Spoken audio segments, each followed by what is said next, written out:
Imana ishimwe bene data. Nahe ndiyo mbabwira ni Gehena iragatsindwa n'Imana. Nimbi irakweha mvuge ngo sinimbite. Ngira ibintu bitatu bijya binera gukizwa mu buzima bwanjye, nkunda Yesu. Ico ni kimwe. Icya kabiri ni Gehena nabonyesheje amaso yanjye. Icya gatatu, data ari ijambo yambwiye ndiyo ariyo ankuraho amaboko, mbese andekura kujya gukorera Imana. Yambwiye ngo iyo Mana y'abarokore n'umuntu udakijwe atarakizwa, ariko nibyo arimo nawe ari hafi gukizwa. Imana y'abarokore ngo genda uzayikorere. Numva ngo ni Imana ikiranuka, nuyikiranukira mwana wanjye ngo izaguhemba. None nuyikiranukira izaguhemba koko. Ibyo by'Imana y'abarokore simbizi cyane, ariko uzagenda uyikiranukire, uyikorere mu kuri no mu mwuka, izakugirira neza. Data yambwira iyo jambo, nibwira ko hatashobora kuva mu kanwa ke, rivuzwe na Yesu nkawe, ndarizirikana.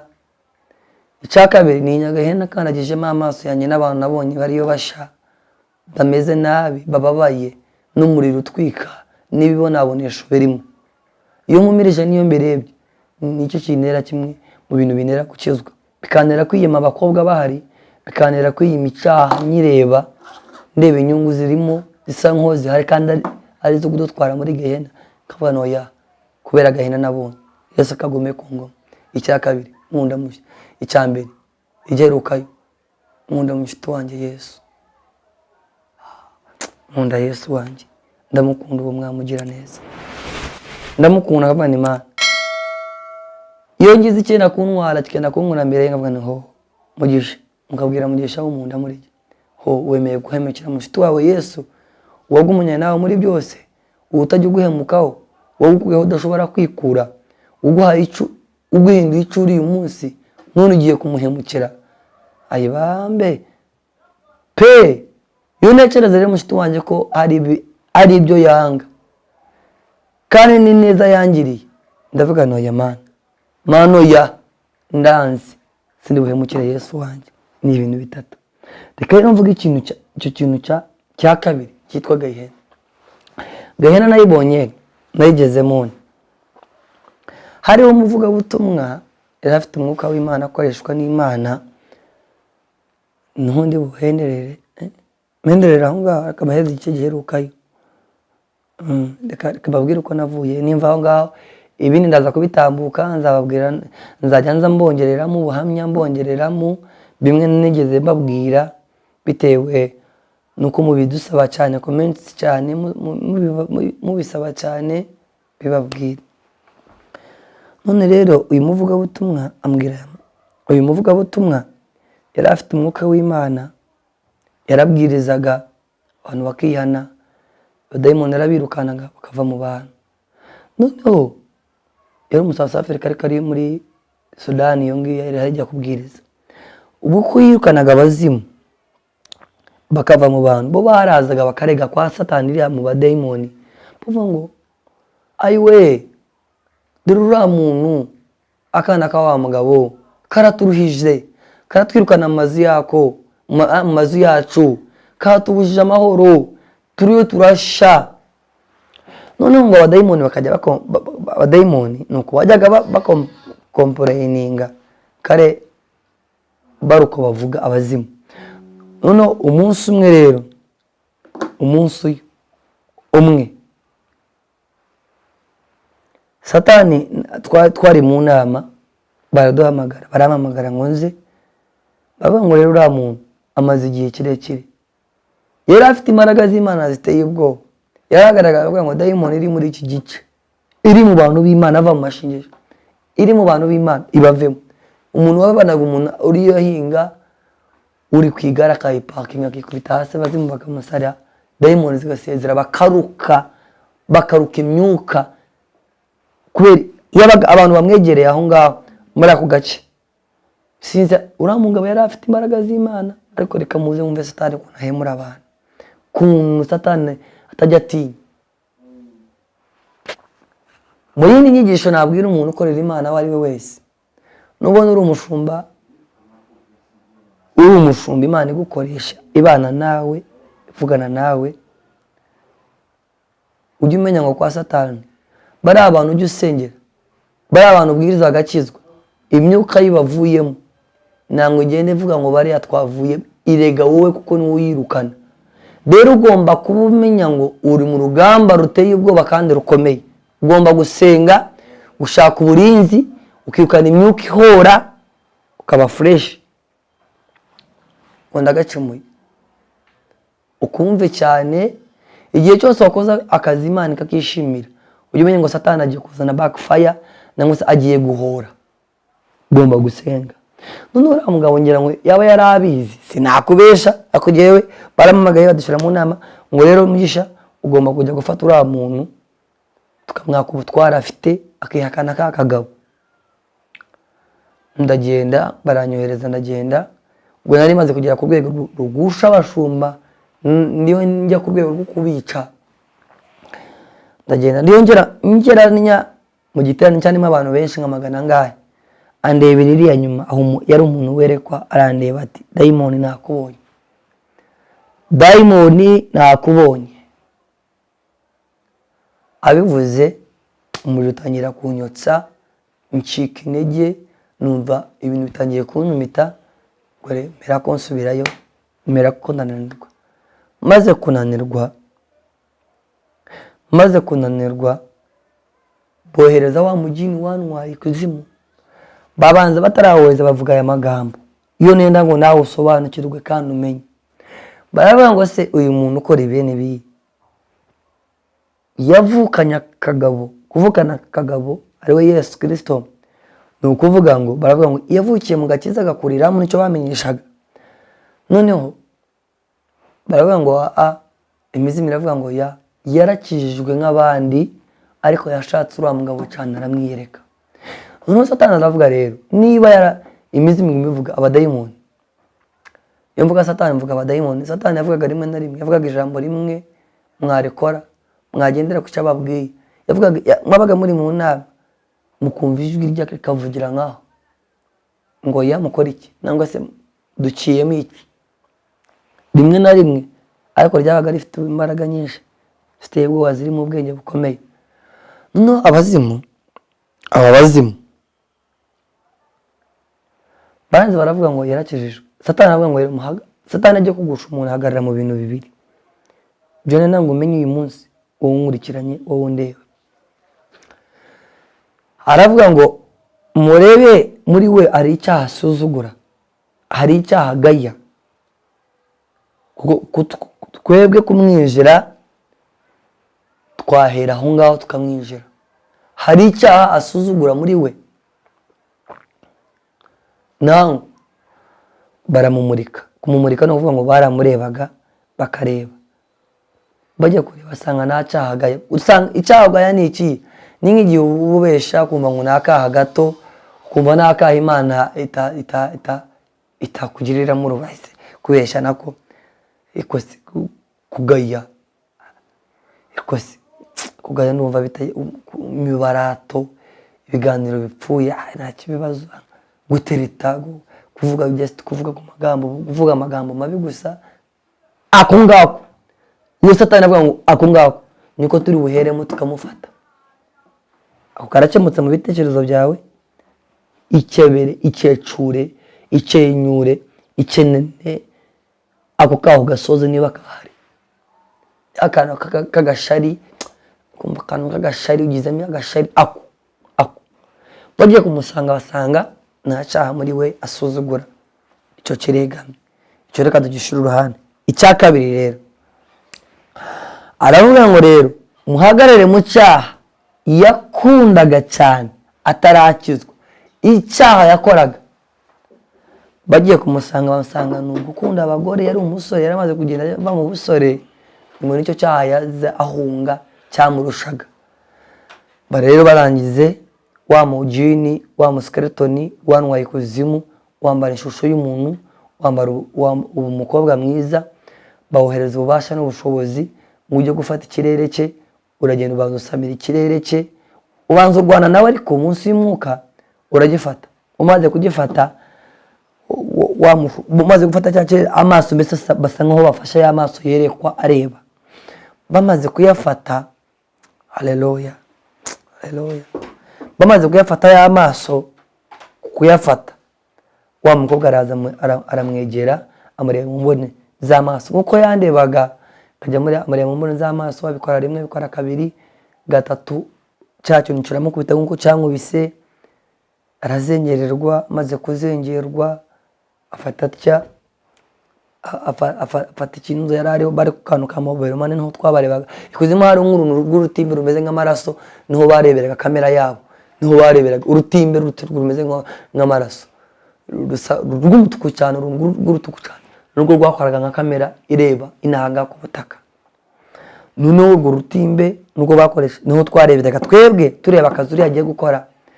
Noneho amaze kumufata, aho naho atangira kuzanira kurigarura mu bitekerezo irari, ararigarura, buguma aganira nawe, ararigarura, ririnjira. Rimaze kwinjira, kwifuza kwe kuragaruka, agarura kwifuza, ahongera kugira kwifuza kwa kundi. Amaze kugira kwa kwifuza, icyaha cy'ubusambanyi bakimushubizemo, bakimushiramo cya cyaha, wa mudayimoni witwa busambanyi aramwishi. Amaze kumwijira, wa mugabo agirira ry'umukobwa, ari umukobwa mwiza. Umukobwa araza aramubeshabesha, barazamuka mutwara mu kizu cy'igifuruka, niho bendaga kuganirira. Ariko ubwo ngubwo biri ku minota iri kuzimu, ngira ngo nangwe ni n'umuntu muri iri kuzimu, inanga ho munsi yurenze iwabo babari saa imwe. Ni ukuvuga ngo babikoreraga muri seconds zina, inanga babariye mu mashankane, ariko iri kuzimu ari nka seconds nk'ebyiri. Uraza kubimenya. Noneho rero barabimubarira, isaha nk'enye umukobwa ari hamwe nawe, ari yapfa nawe. Noneho avaho, aramufata, afata ikirere cye. Amaze kugifata, abaramwegera, ibitekerezo arabyinjiye, umwuka witwa busambanyi urinjiye, agira irari, araterese, atanya gutereta. Noneho arangiza bajya gusomana ngo batandukane. Bagiye gusomana, banze gusomana, wa mukobwa mu kanwa kagiragamo inzoka, nanjye niho nayirebeye, nyina ndazi ngo afite n'inzoka, nayirebeye. Amaze kumusoma ibyo yendaga kunkora, amaze kumusoma, inzoka imutemera mu kanwa, bahuje iminwa, amugotomeramo amaraso. Ya maraso akajya yacira, aya maraso akajya yacira, agaturuka mu zanzara iza antificial, akajya yacira, yashira mu kanwa kameze nk'akabindi. Arangiza kuyacira, amaze kuyacira, batandukanyije iminwa, uriya yikubita hasi, arapfa. Nshikanisha, amaze gupfa, acyongera nk'icyumweru kimwe, acyo nk'iminsi nk'itatu, ikuzimu ari ntangangira ngo ni nk'ibyumweru nka bitatu nangwa bingana. Satani aravuga ngo rero urabizi, Satani aravuga ngo rero urabizi, inzoka yari inzoka y'imitwe itatu, ariko ahangaha mu ruhande yari ifiteho n'indi igera nk'itandatu, ariko imitwe yabaga ahangaha itatu, ifite amaguru atandatu nk'ay'umuntu. Iravuga ngo muze tujye kubereka ka kagabo kari kananiranye ahantu kari. Mana y'umwijuru, Mana uzandinde guhenderera nabi muri uru rugendo, uzandinde. Ndabizi ngo Satani agiye ahagurutsa abakozi be, ariko uzakomeza ndinde. Nimara mbigusaba, sinjya mbigusabira mbere y'abantu gusa, ahubwo ni twihereranye ndabikubwira. Noneho dayimoni yadutwara, idukura muri iyo nsi twari turimo y'ikuzimu, idutwara mu yindi si. Iyo yindi si tutarayigeramo, twumvishije urusaku rw'ababoroga, twumva abantu bariyo baniha baboroga. Tugiye kumva twumva dusatirwa n'umunuko, ikintu kitunukira nk'ikintu cy'ikibore. Inzoka iturigata ku mazuru, ya yindi twajyanaga nayo. Tugeze ku marembo dusanga ibintu bibiyoka bya dragon bikira imiriro, bifite amababa byirabura, bisa nk'imyotsi yirabura. Nibyo byagurukaga, biratwemerera, turinjiye. Twinziye ndeba insi y'agahinda, numva ngize agahinda. Uyu munsi nibwo ngize agahinda, mbere sinagiraga agahinda. Ngera muri iyo nsi ni insi mbi, ni insi iteye ubwoba. Abariyo bose bahora barira ijwi rivuga ngo ayiwe, ninde wadukura ahangaha, ngo icyama ngasubira munsi y'abazima mwihana. Niyo ngo ni icyama ngasubira munsi y'abazima, niyo yabishahimwe mwihana, nkabura mwihana, wenda nababarirwa nkabura kuza ahantu. za nzoka zikajya zivuga ngo zigaseka zivuga ngo nta yandi mahirwe agihari ubwo bamaze kubambura imbabazi, ngo nta yandi mahirwe agihari ubwo bamaze kubambura imbabazi. Bene data, Imana nishimwe cyane.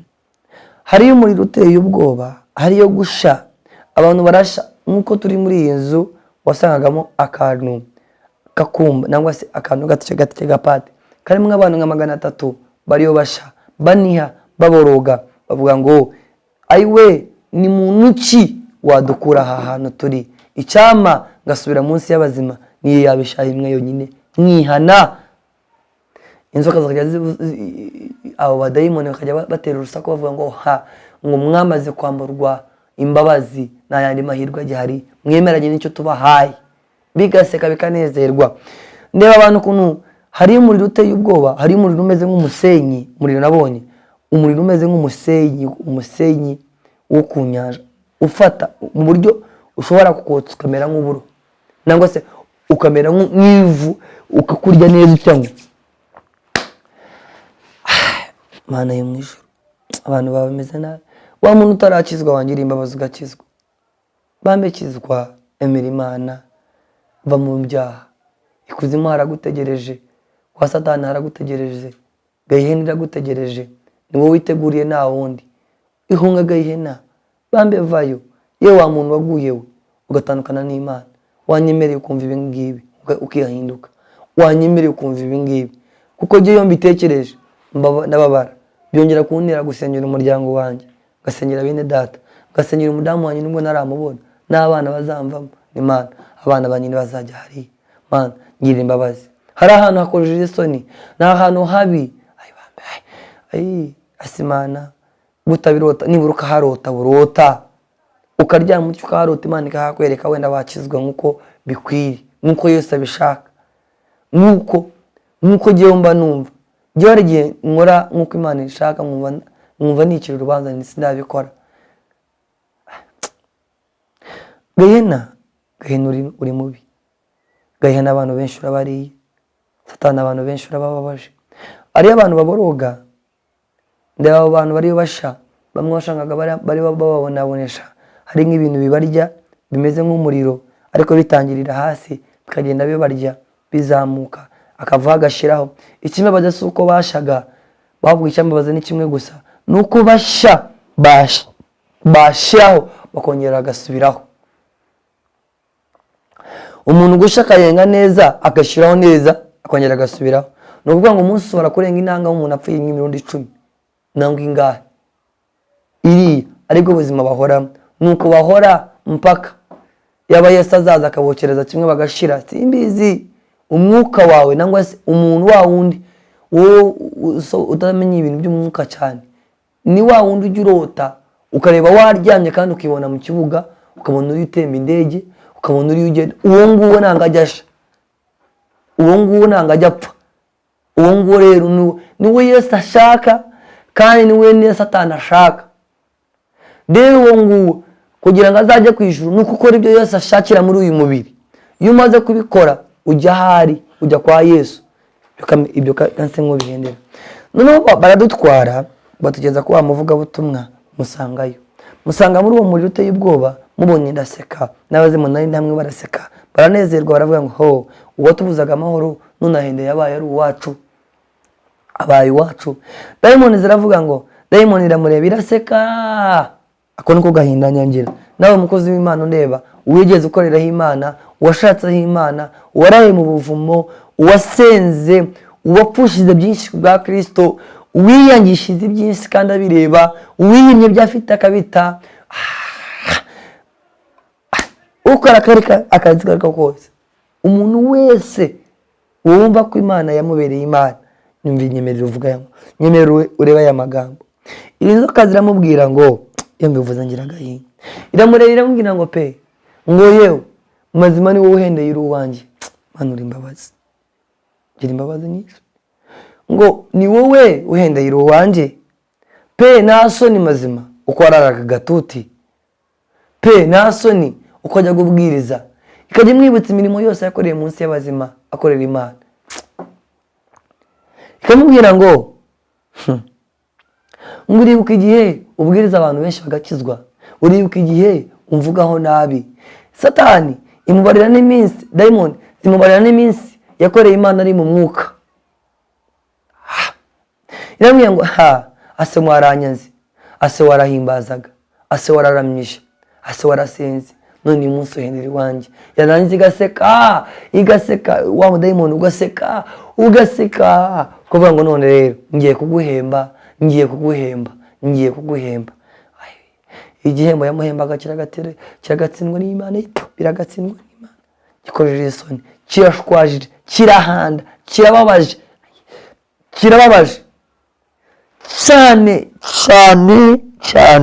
cyane uburyo umuntu agomba kurira ukinginga Imana ngo ibane nawe.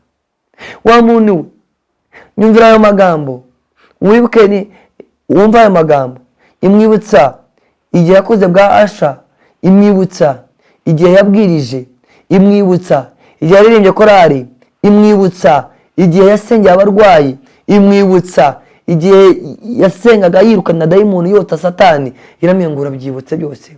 Undi ati atereka nguhembe. Hajyaga haza ikintu kikajya kimucaca kimutematema, kiriho nk'umuriro, kikagenda kimutematema, akajya boroga ngo ayiwe mbabarira, bambe mbabarira. Ikamubwira ngo wanze kumvira uwo guhamagaye, wahendeye iwawe iwanjye, none kanguhembe. Wamaze kwamburwa imbabazi n'ayandi mahirwe ahari, uwo muntu ukahora arira. Umwuka we, umuzimu we, nangwa se umwuka we, roho ye, ememeye mu Ruganda nuko babyita, spiritual ni spirit ni iki mu Gifaransa, mu Ruzungu umwuka we wita bate?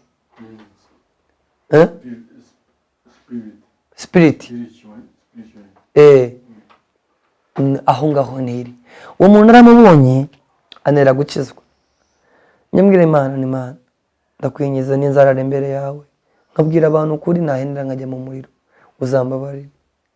Nibura uzanega umunsi umwe, umunsi nzaba ndi mu mwuka, umpamagare nahe, ariko ninzahendere nawe. Nawe wa muntu wumvise ubwo buhamya bugufashe, ubufatanye bwa Gahena. Narebye ibintu byinshi ngiye gucikanisha, ni ngo ngera kugiye navuyeyo, harabura iminota mike kugira ngo duhendere. Noneho bene data bamereza akazi ko kwica abashumba aho ngaho k'amatambuke. Umunsi rero mvayo nguyu ni umunsi nagiye gutera umushumba yavaga mu Rwanda aza mu Bugande, ari yaza kubwiriza. Uwo munsi y'umwuka Imana yari yateguye abantu baye kugira ngo babohoke, bakire, abarimo abadayimoni babohoke, abakeneye Imana bongere kwihana. Nuko uwo mushumba aramubwira ngo mutamwemerera kugera mu giterane, mugende mumutegere mu nzira. Nza nirukanka mpagarara mu nzira, neza imodoka basi yari arimo yikubita hasi, umushumba ntiyapfa. Yari yashomye ijambo, niyo ndacikanisha, yari yashomye ijambo rivuga ngo niyo waca mu mazi ntazagutembana, niyo waca mu muriro ntacyo uzagutwara. Yari yasoma Bibiliya, iryo jambo ryamfatiye mu mutwe ndi kuzimu, ngeza igihe niho naviriyemo. Uwo mugabo bimaze kubera bityo bene data, imodoka imaze kugwa, habaho ibitero byinshi, ngiye kumusatira kugira ngo mutere icumu bendaga Shinyonyi kajya inshara, icyo kivaho. Icya kabiri najya kumusatira kujya kureba, nsanga yambaye ikintu kimeze nka barundi, niyo nakiganisha kimufashe, kimwambaye. Icyo kintu kivamo imbaraga zingubita hasi. Umva umurundi wa gatatu wa kane nagarutse, nasanze ari hamwe n'umugabo muremure. Umugabo wambonye araseka, ngewe nari meze nk'akantu kameze nk'agashishi, uburebure yari ariho. Arambwira ngo hosha igenda Satani n'abakozi bawe, ngo noneho yaravuze ngo noneho kare mumvire ku mwana. Iryo jambo yavuze. Amaze kuvuga iryo jambo, Satani arambwira ngo uwo hejuru yahageze, kandi ubwo yahageze ntabwo uri butsinde, uratsindwa, garuka. Ngara ku ikuzimu, bamereza igihano cy'imyaka, bendaga kumpa igihano cy'imyaka 2, njye kuri Gasasiro n'umusazi. Ndababwira mbasaba igihano, niburanaho, binkubita inkoni, bimereza amezi 6 nkorera mu mubiri, ariko ndi muzima. Amezi 6 ayo ngayo nayo afite ubuhamya bwayo. Najyaga bintwara nijoro nkajya guhinga, bitantwara nijoro guhinga, bikantwara nkajya mu bituro. nkajya mu nyanja nkajya ndeba binkwara mu nyanja kuroba. So aho ngaho rero niho naboneye Yesu. Niba kagiye gushira etangira kandi niba gashize noneho bijye kudusaba kwinjira mu kindi gice cya gatandatu, ariko ngiye kukinjira mu gace yaduhendere. Aho nkora ku kazi, ibyo ngibyo muzagenda mubimbaza muri comment section, uburyo nakoreye Satani kandi ndi mu mubiri none ndagifite imyuka, ahubwo nkoresheje imbaraga zanjye. Umunsi umwe rero amezi 6 amaze gushira, ndiyo nkora umunsi uherukayo ikuzimu, ubwo nari maze kugera ku isezerano rya 11, baravuga ngo Mugisha reka tumwice tumwambura umubiri w'imbabazi aze abo umuzimu nkatwe. Bimaze kuvuga bityo ibyo bidayimoni Satani n'abakozi be, jewe sinabimenya. Ndiyo nkora uwo munsi bohereza inzoka kugira ngo nyicire muri ayo mazi. Inzoka iraza isanga amaze kuroba, ndiyo natwara ubwato ko ndabutwara ahumutse. Ngiye kubona mbona inzoka iraze ifite umujinya mwinshi n'uburakari, ngerageza kuvugana n'inzoka, inzoka iranga. Ngerageza kuyiganiriza, inzoka indeba iruri mu mvugo itakirwumva, kuko nari mfite ububasha, nari maze kugeza imyuka 24 yo ngorana nayo, inkorera mu muyaga, inkorera buri kimwe. Noneho iyo nzoka ngerageza kuyikura ngo mvugana nayo biranga. Bimaze kwanga, bene data unyumve neza, bimaze kwanga, ndavuga ngo kagerageza gukoresha za mbaraga zanjye kugendera mu mwanya ngo mbure niruka. Ubwo inzoka iraza, nayiboneye kure igenda izinyegera. Noneho abo badayimoni, abo bazimu banyaka za mbaraga zabo. Inkandagiye mu mazi numva ikirenge kiraburiramo, ngaruka mu bwato. Ngerageza gukora za signs nakoraga, kuvuga rwa rurimi burananira. Mbese Satani anyakibye, nsigara ndi umuntu plain. Ngiye kumva numva ngo gupfa kubaho, kandi cyagiye nyikoreshwa n'ababazimu numvaga gupfa kutabaho. Ndavuga ngo rero uko byagenda ko ariko kose, kamamagara Imana yitwa Lucifer, mamagara n'Imana yitwa Allah. Nahamagara izo mana zombi ndahamagara zanga kunyitaba neza, ziranyihorera kuko zari muri gahunda zazo, niho bendaga kunyihindukiriza. Mbaye ndahangaho ndarira, amarira aratemba. Navuze ijambo ryancunguye ryanguye, kamabwire amarira yo yonyine aravuga. Amarira ni ishengesho mbere y'Imana, namaze kubimenya, ndabimenye uwo munsi. Ndageze ndasenga, navuze ijambo rivuga ngo niba hari Imana ibaho kuri iyi si, nizi nkura ahangaha, ninkura ahangaha nzayikorera ibyo ishaka. Maze kuvuga iryo jambo ndarira. Uwo munsi nabonye urupfu rwanjye. Iyo ntekereza uwo munsi, ndeba iwacu bariyo bahamba, ndeba bariyo banshingura, bariyo bantwari, bariyo bamamba. Uwo munsi yataba Yesu, mba nanjye mba ndagihari, mba narabuze, nangwa se yanzoka kanyica bakansanga naguye ku nzira, nangwa se ngakubitwa n'ikintu cyari cyo cyose, nangwa se uko bendaga kungenza nibo bari bakuze, ariko yarahabaye ukaguma ku ngoma. Ayiwe, imbere yacu hari yacuze umwijima w'icuraburindi, hirya no hino nta nzira yari yo gutabarwa. Mana we waje nk'umurabyo uradutabara, waje nk'umurabyo uradutabara. Imbere yacu hari yacuze umwijima w'icuraburindi, hirya no hino nta nzira yari yo gutabarwa. Mana we waje nk'umurabyo uradutabara, waje nk'umurabyo uradutabara. Haleluya. Nukuri ko Imana yaje nk'umurabyo uwo munsi, naramubonye mwamugira neza, mbona ubwiza bwe, mbona ineza ye, mbona kugira neza kwe. Maze kuvuga iryo jambo, iyo ndirimbo mpamvu nyiririmbye, nibutse ko uwo munsi ko yaje nk'umurabyo.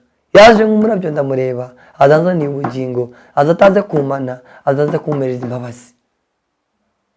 Uwo mwamugira neza ngo imbere yanjye hari yacuze urupfu rw'icuraburindi, hirya no hino nta nzira yari yo gutabarwa na data. Iyo ngeze aho hantu numva nuzuye imbaraga, numva nongeye gukomeza, numva nongeye gutera imbere munsi y'umwuka. Nagiye guhinduka mu kuboko kwanjye kw'iburyo inzoka iri insati ijya kunyegera, ngiye kubona mbona umuntu wambaye ibintu byera, yari yambaye nk'imyenda nk'ukuntu inimbe inimbe mvuga inimbe rero mvuga nk'imyenda yo mu mazu, ariko imyenda yera, yari afitemo urukoba mu nda, afite inkota imbende imufatiye n'ahangaha, haleluya, inkota imufatiye nk'ahangaha. Iyo nkota arangiza arandeba, duhuza dutya amaso, amaze kundeba ndeba arasimayirinze. Amaze gusimayiringa yari umusore mwiza muremure. Yesu uri gitangaza, numva natera haleluya nkaguruka, numva na Mana yanjye mumfashe abantu bandeye tunezererwane. Nanezerewe ubuje nanezerewe, numva naryohewe, ndumva navuga ngo haleluya, ukansubiramo ngo amen. No, amaze kundeba andebana urukundo rwinshi na smile, arangize amaze kundeba anyereka ati ikiganza cye ari yarahagaje hejuru y'inyanja ayihagazeho. Kugenda agiye guhinduka utyo mu kuboko kwanjye kwa buryo, ngiye guhinduka sinzi n'ikintu cyambwe, sinzi n'ukuntu bitakizo, nahindutse utyo gusa ndiyo ndira, amarira ari yatemba. Ndamureba, maze kumureba andebesha urukundo rwinshi aseka, anyereka ati mu kiganza cye ndakireba, ndebamo urwenge runini, arunye urwenge nubonye, ndeba inahangaha nk'izuba rirasira muri urwo mwenge, haza nk'ikintu kimeze nk'umuco kinkubita, kiraza mbese ni nk'uko umuntu yagutera amatwi itoki akayizimya. Nuko nakibonye, nabonye kimurikamo, maze kukireba kiranerura, kirantwara. Nagiye kwisanga, numvise kinkubita, kimagurutsa, kinkubita ku mucungiro w'inyanja hariya humutse. Inzoka igize itese n'ukuntu yazamuye umutwe iramureba, iburira mu mazi. Imaze kuburira mu mazi yateye intambwe nk'eshanu, kuko yari muremure cyane. Uko yazaga ari yateye intambwe kunyegera, nuko yaza yihena, kuko yari muremure cyane, ngiye meze nk'akantu gatya nk'aka gatelefone. Nagiye kubona mbona abaye mugufi, aragenda yihina, araza ndeba mbese abaye umusore yansumbagaho ku mutwe, anezerewe cyane ari yaseka, arambwira ati uranzi? Namwe sinkuzi. Arambwira ngo ni jyewe Yesu waze kubahereza imbabazi. Arambwira ngo ni jyewe Yesu, ngo nubwo umwana w'umuntu atankunda, ni jyewe umukunda, ni jyewe wapfiriye, ni jyewe wabitangiye, ni jyewe waguze amaraso yanjye. Arambwira ngo ni jyewe uhora uhiga, none nze kukubwira ngo nze kugucungura, kugukura mu bazimu. Sinze kuguhora ibyo wankoze, ibyo wakoze abakozi banjye n'abana banjye, ahubwo nze kukubimenyesha ngo mbwirire abantu banjye ngo igihe cyanjye gishizeyo, ndiyo ndagaruka. Arambwira ngo ndiyo ndaza, sinkiri mu ntebe ahubwo ndiyo ndaza. Mbwirira abantu banjye bihane, bagaruke ku ijambo ry'ukuri. Genda ubabwire byose by'uwabonye, bizababera umuti. Uzemera kwihana nzagarukana nawe, uzanga nzamureba, ngo uzanga kurya munsi nzamucira urubanza. Ukabivuze ngo uzemera akumva ibi ngibi akihana akagarukana nanjye, nzagarukana nawe. Ngo ariko uzanga bizamubera urubanza. Niryo jambo yambwiye. Maze kumbwira iryo jambo ambwira n'ibindi byinshi aranze kubimbwira. Ariko mw'abantu b'Imana, Imana yaduhereze kwimenya. Aho niho yankuriye ikuzimu. Kuva uwo munsi sinongeye gusubira mu bazimu. Naza kumangira ibitero by'abadayimoni, bakajya baza bakansura bakansaza n'ibiki. Nuko bene data, nuko navuye ikuzimu. Reka ngire ijambo nkubwira mu munota umwe usigayeho. Nyemerera ahantu uri hari hose uvuga aya magambo ngo Yesu ngirira imbabazi, ngarukanye nawe, mvuye mu gitabo cy'ukurimbuka nshyira mu gitabo cy'ubugingo. Icyo ni icya kabiri. Icya gatatu uvuga iri jambo, uvuga ngo Mana, ubuzima bwanjye ndabuguhaye, ninzaba umwana wo kurimbuka mba umwana w'ubugingo, nkuraho amasezerano y'abadayimoni n'abakonikoni, reka mba umwana wawe. Reka ngusengere Mana, uwo muntu wemeye gukirizwa kuri media, nyemerera umuhereza agakiza, nyemerera umubohowe, nyemerera umufata ukuboko, nyemerera umuhagarike, imbaraga zawe zibane nawe. Bantu b'Imana, bashumba, bene data, munyemerere mwakire ubutumwa bwa Kristo, mwakire ijambo ry'Imana. Iminota iradushirana, amashara dusize, ariko ijambo nenda yakubahereza. Yesu niwe nzira n'ukuri n'ubugingo. mukore nk'uko ashaka, mureke gukora nk'uko mushaka. Icya kabiri, abashaka ko abantu bari iyo ngiyo bashaka ngo bafite icyo bashaka kuri Yesu, icyambere utaragira icyo ushaka kuri Yesu, banze wibaze waragushaka hiki. Yesu ashaka mu muntu ni ukumukiranukira, agashaka ubwami bwe, ashaka umutima umenetse, umutima uciye bugufi, umutima wihanye, umutima umushakana ukuri, ni umutima w'urukundo. Akunda abamukunda, ngo areka abamushakana umwete bazamubona. Imana ibahereze umugisha, Imana duhana umugisha. Nanjye ndiyo ndapfa na gahunda zo gutegura, ndiyo ndapfa na telefone, ninyibona na telefone mfite, ninyibona telefone ndenda gucingura YouTube, buri kimwe nzajya mubasangiza. Ikindi subscribinga, ufollowing, uriking, usharing, commenting, icyo wabaza cyari cyo cyose, icyo dasobanukiwe, icyo wenda kumenya utubwire, ubaze nk'umunyamwuka, ureke kuvuga comment bidafite aho zivana aho zijya, kandi nawe udakishijwe nawe wabaza. Icya kabiri, usatse ibirenga kuri ibyo ngibyo, telefoni yanjye wayisaba twayiguhereza. Isimu mfite si yanjye nkoresha, ariko twayikoresha, ndayikoresha, nkoresha message, nkavugana n'abantu, nyirayo nkayimusubiza yayikeneye, ariko nagusubiza kuri WhatsApp bitewe nuko nyine nibyo. So Imana duhane umugisha, turi hamwe. Ndenda kuguma ngaruka mbabwire ahantu Imana ari ibintu bimwe ngurutse aho ngaho, ibyo abantu natangiye ubuhamya batumvishije muri inuza, ariko kubera amashaha n'igihe no kwenda ngo amatsiko yanyu icyo mwari mugambiriye